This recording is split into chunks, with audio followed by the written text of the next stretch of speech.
존경하는 주권자 시민 여러분, 인사드립니다. 오늘 저는 다소 비장한 마음으로 이곳 국회 농성장에서 장애 5분 발언을 하고자 합니다.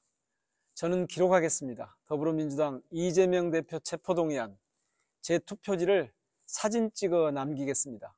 주권자 시민의 명령대로 당연히 반대하고 당당히 기록할 것입니다. 시민들께서 요구하시면 언제든 떳떳하게 공개도 할 수 있습니다.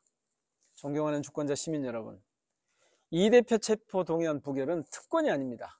의무입니다. 무도한 검사 독재에 맞서라는 시민의 뜻을 받드는 일입니다. 국회는 민주주의를 수호해야 할 의무가 있습니다. 그것이 헌법 정신입니다. 그것이 국회의원 선서를 지키고 이행하는 일입니다. 그렇기 때문에 온전하게 기록해야 합니다. 싸움의 모든 과정을 제대로 역사에 남겨야 합니다. 그래야만 다시는 이런 만행이 되풀이되지 않습니다. 검사 정권의 정치질은 때와 장소를 가리지 않습니다. 아무것도 묻지도 따지지도 않는 이른바 아무따 수사를 밀어붙입니다. 그 의도는 너무 뻔하고 분명합니다. 이미 윤석열 대통령이 실토한 적이 있습니다. 여러분이 만약 몇 년 동안 재판을 받고 대법원에 가서 무죄를 받는다고 하더라도 여러분의 인생이 절단납니다. 형사법에 엄청나게 숙련된 검사와 법정에서 마주치는 것 자체가 하나의 재앙입니다. 그래서 검찰의 기소라는 게 굉장히 무서운 겁니다. 이렇게 윤 대통령은 후보 시절에 말했습니다. 법정에 세우는 것이 곧 삶을 절단내는 것이니 어떻게든 기소하려 애를 쓰는 겁니다. 그러니 한동훈 법무장관, 이재명 대표를 향해서 판사 앞에 서라고 하는 것입니다. 이재명 대표의 정치적 사회적 숨통을 모조리 끊어버리겠다는 속셈을 그대로 드러낸 겁니다. 민주진영 전체의 몰락이라는 포석이 부록으로 달려있을 겁니다. 이것이 검사 독재 정권 윤석열의 아무따 수사의 본질인 겁니다.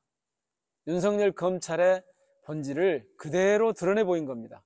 사랑하는 시민 여러분, 방탄 이야기, 방탄 국회 참 지긋지긋하시죠? 부안해동하는 일부 민주당 인사들 때문에 짜증이 나실 텐데요. 다시 강조해 말씀드립니다. 정부 여당과 보수 언론의 방탄 프레임 공격은 정말 턱도 없는 억지입니다. 방탄이라고요? 아니 어떻게 부당한 공격에 맞서는 최소한의 자위권 발동이 방탄이 될 수 있습니까?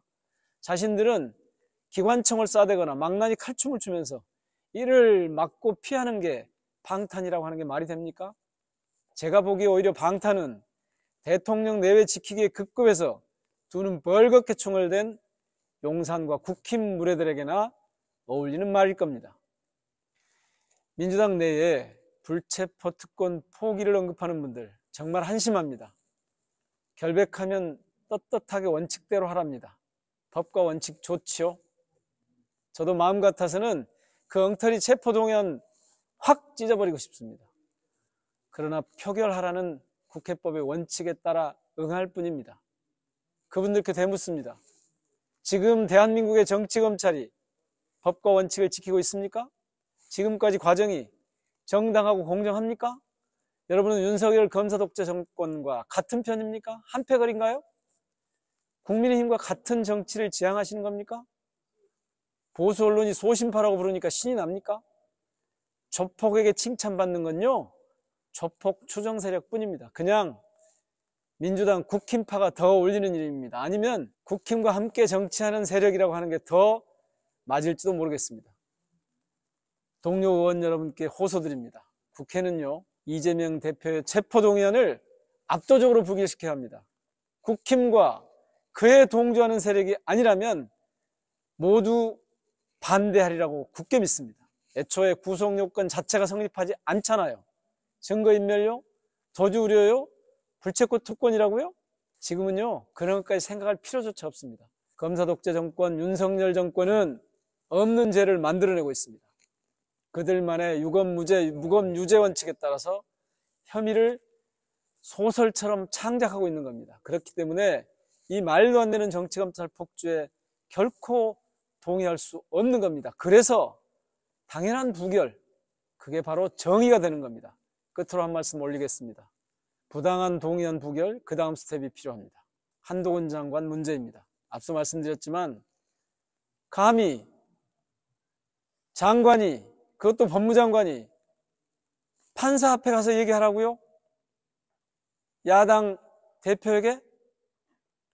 그렇게 혐의를 뒤집어 씌워서 누구든 판사 앞에 가서 얘기하라고 하는 것이 법무장관의 자세입니까?